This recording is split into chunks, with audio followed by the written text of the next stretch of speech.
Mariners 7, D-back 6. J.P. Crawford with one of the best games of his entire career to lead the Mariners back to 500, extend the lead in the AL West, and start the series off with a win.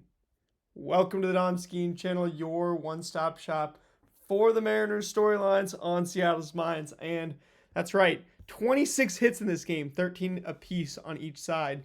Both sides with good expected batting averages, 302 to 285. But the Mariners edging out that last run in extra innings, which was JP as well. He scored the winning run.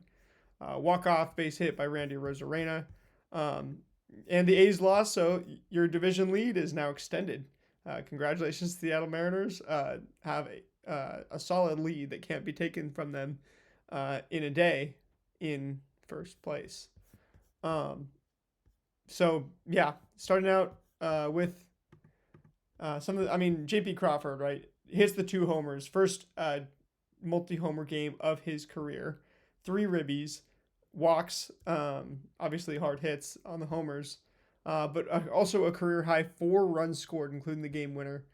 More than half of the Mariners' total runs were J.P. Crawford. Julio also red hot, was just a triple shy of the cycle. Couldn't have got it in that 9th inning where he had an opportunity to walk it off. But some great signs overall. The homer, the lowest launch angle of any Julio career homer. So we're going to look at that. Go exit below. Yeah. Look at that. 16 degrees. His double was 12 degrees. Funny enough. So, yeah, a really, really low missile for Julio. That'll work. That's a homer in a lot of ballparks. That's great. Solid contact. That's exactly where you want to be at, especially at this point of the season. Those balls are just going to start flying as the weather heats up. And, that's why I called the pregame, 2 red hot offenses come to face each other. And, it did not disappoint. 13 hits aside, crazy hard hit rates. Zach Gallen and George Kirby bore the brunt of that. And then look at how many pitches in this game. 160 and 185. So this was a long, tenuous game. But looking at the pitchers, and with the Mariners, right? Johnny Pareda checks in with the base hit up the middle, which, I mentioned in the pregame. I thought he was going to do something good. Really hit one hard, and he does. He hits a couple balls hard, gets a base hit, scores a run. Patrick Wisdom pinch hits, and then Mitch Garver has to finish the game out catching. Interesting that they're going righty over righty on the. They really wanted Wisdom to hit there, but he had the single, so it ended up working out. You can't criticize him too much, and maybe that's something that we didn't know that we need to take into account, that Patrick Wisdom is a good enough pinch hitter where you put him over your catcher and then put the other one in late in the game if you need that help, even if your catchers are obviously both right-handed, because you can't have a left-handed catcher. But anyway, back to the point. Rob Refsnyder strikes out looking here, but I did think he had a good at bat. It was just a pitch, full count. You just get this pitch, and okay, you end up striking out, but he's had a good week. Obviously, if people are out on Refsnyder, this week's probably not convinced them otherwise. And if people were in on Refsnyder, this week is definitely, kind of just supported, giving them just a fraction of something to support what they've thought the whole time. You got Dom Canzone, doesn't have much of a role in this one against his former team, but he should over the weekend series at some point. Cole Young with another base hit the opposite direction. He sits the opposite direction so much. And so does Colt Emerson. Notice him doing that too. He struck out 3 times, 0 for 4. But both of these two, just interested to see, can they get those base hits up the middle, or when are those base hits up the middle coming? Because they're sitting the other way.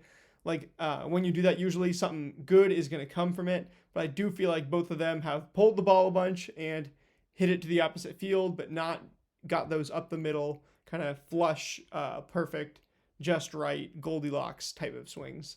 So excited to see that for both Colt and Cole. Rayleigh getting to 12 homers. And the story of the game, a couple innings in, before JP had 2, and even when JP had 2, it was the fact that, JP Crawford's got 9 homers for the Mariners this year. Let's look at how many games, it's been. and that's a funny little baseball savant page, isn't it? I mean, the expected batting average 249. Thinks he's even better than he's been. Expected slug is 397, and he's slugging 397. So he's expected to, as many home runs as he has. But like, so 209 plate appearances and 9 homers. He's on pace for 30 homers right now, just based on what he's done this year. Pretty crazy to even consider. But 49 games, yeah, 9 homers. If he plays 150, does he get to 27 or 30 even? I mean, he's making the decision to do that Griffey power hack more often. That's what it is. It's not that he's just happens to be connecting. It's that he's connecting well because he loads up, and he can load up really hard and then get around to it still and be able to pull it. It's like he's just making that decision to go for the power hacks more because he knows as an older player, not as quick and spry as he once was, but he's probably stronger than he's ever been. He probably is just keeps getting stronger. A guy like JP strikes you as a weight room warrior. Randy 2 for 5, including the walk-off single, which was a gapper, could have been a double, but already had a double. He's been your best hitter all season, and he's waltzing right into the All-Star game. And it feels like, nobody cares. It's kind of not a surprise to anybody. So Randy Rosa's putting up a couple Hall of Fame years here in the middle of his career. If I'm wrong, let me know in the comments below, but not saying he's going to be a Hall of Famer. You need like 8 or 9 Hall of Fame years to do that. But Randy Rosarena is like a perennial all-star, and it's just like normal and the natural order of things. And that's really hard to do. All the hard hits at the top of the lineup. The top of the lineup, 7 hard hits on 13 at-bats, as well as 6 hits. You'll absolutely take that from your 1 through 3. Then adding in 2 hits from the 4 and the 5. You got production up and down the lineup tonight. Obviously, then the D-backs. Corbin Carroll 2 for 6. Geraldo Perdomo 3 for 6. Had one of his best games of the season. He has been absolutely scuffling. I am a big believer of his, but I've been watching him just scuffle the whole year and just not quite get things going. There's still a couple players by the end of May who don't have things going. That's the way it is every year. Jose Fernandez also 3 for 5. Obviously, every time I see his name, I think of the late, great, young Miami Marlins phenom who died before the last day of the season in 2016. RIP Jose Fernandez. Obviously, the Marlins won. And then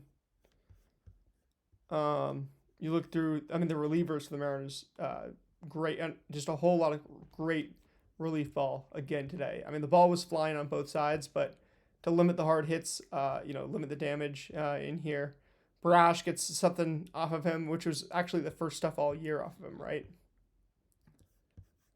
Let me make sure I have that correct. But I believe, that's the 14 innings pitched, gives up his first run of the year.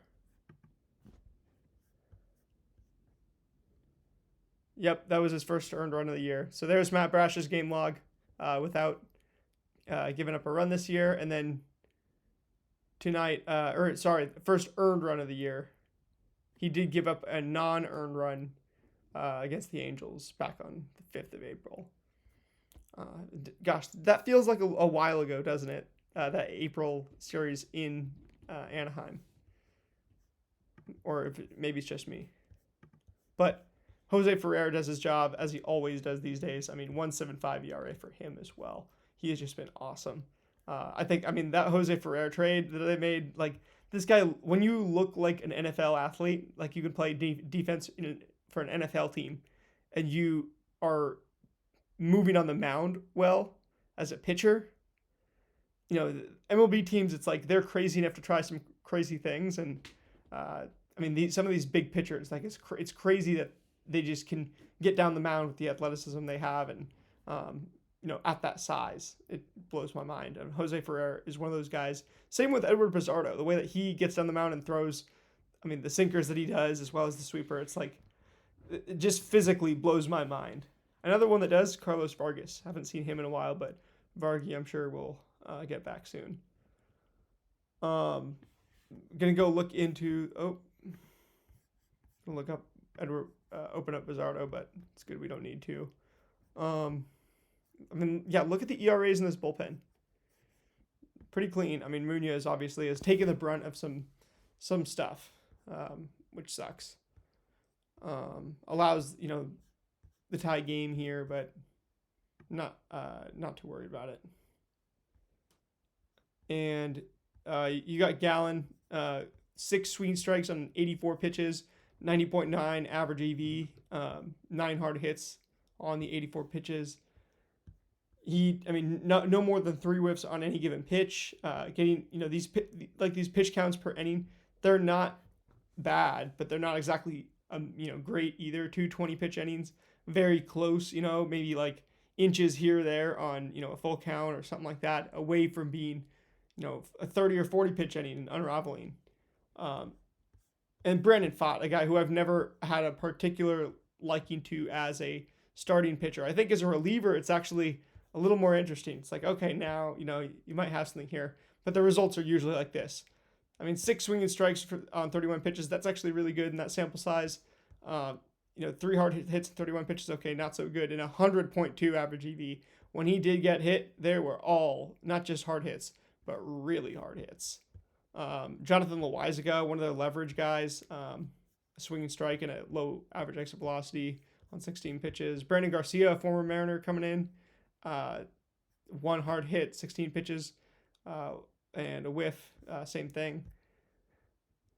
Then Juan Murillo, high average EV. Just kind of looking through some of these relievers and the results that they get.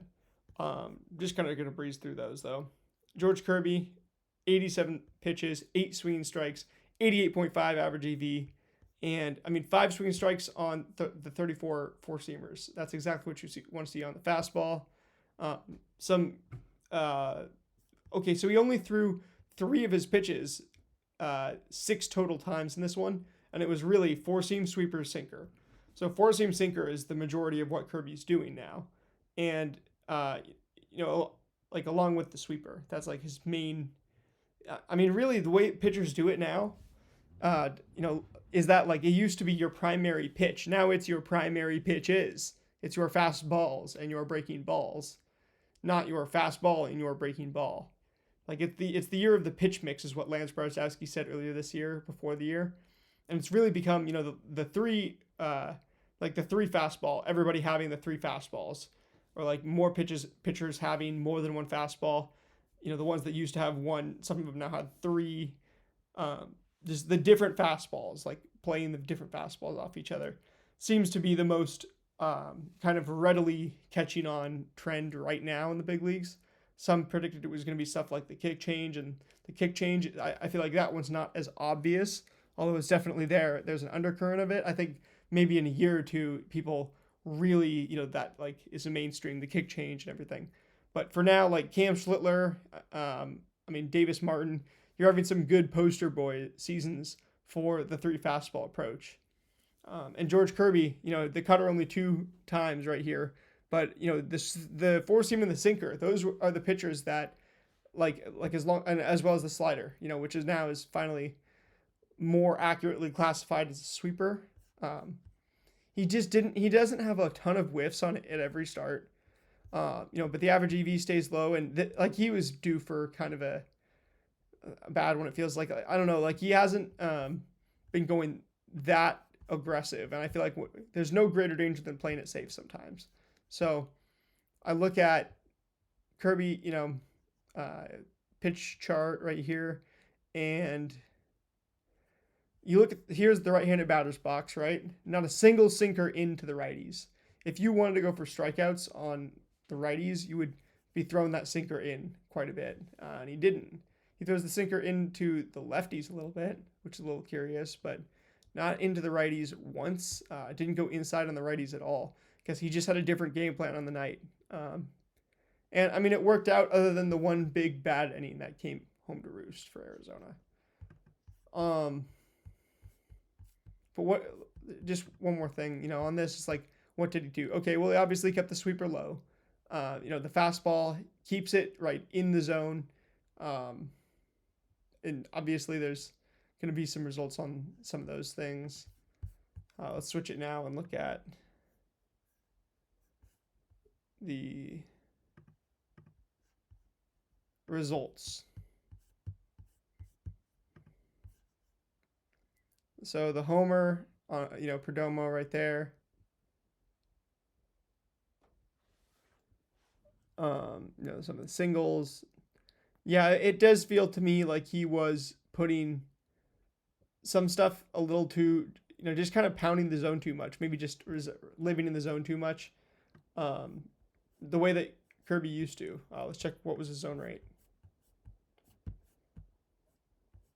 70%. That's a very high zone rate. Maybe he needs to run a lower one, especially when he's getting 37% chase. He has the stuff to get all the chase he wants. If he goes inside to those right-handed hitters with the sweeper sinker combo, I'm telling you, it's going to be something special. So, but you need to first locate the sinker inside, and then the sweeper, will really, it's going to look like it's hitting them, and then, come hit, hit the zone. And he's going to get called strikes. He's going to get swinging strikes. It's going to be awesome. And I still think it's going to happen at some point. I think Kirby's a pitcher they're going to tweak his arsenal throughout his career quite a bit. Even towards the end of the season, I don't think it looks like this for all of 2026. But anyway, that's going to do it for tonight. Don't think there's anything too much to talk about. You got to go 1-0 every day. You got to stay stoic, and you got to give all glory to God. As long as you don't do those things, you really can't lose. Another funny thing: nobody had more than 8 swinging strikes in this game. So, not the big swinging strike game, but a big hard contact game. Really, the ball is absolutely flying in Seattle tonight. That being said, I wish you guys a excellent weekend. I will be back tomorrow for the pregame and the postgame. Just got to keep rolling and going 1-0. The season, it's tenuous. That's a word I used like 3 or 4 times. I don't know. I haven't used that word a lot, but it's one that I've liked recently. So, yeah, JP, Captain Crunch, barely ever eaten the cereal, but one of JP's best games of his career. Let me know down in the comments below what else would be a contender for JP's best games, one of JP's best games of his career. If you have any submissions, I will shout you out on the channel tomorrow. If not, I'll see you back anyway. With that being said, it's 11:18 in Seattle right now, so we go ahead and go to bed and get back at it. Go M's.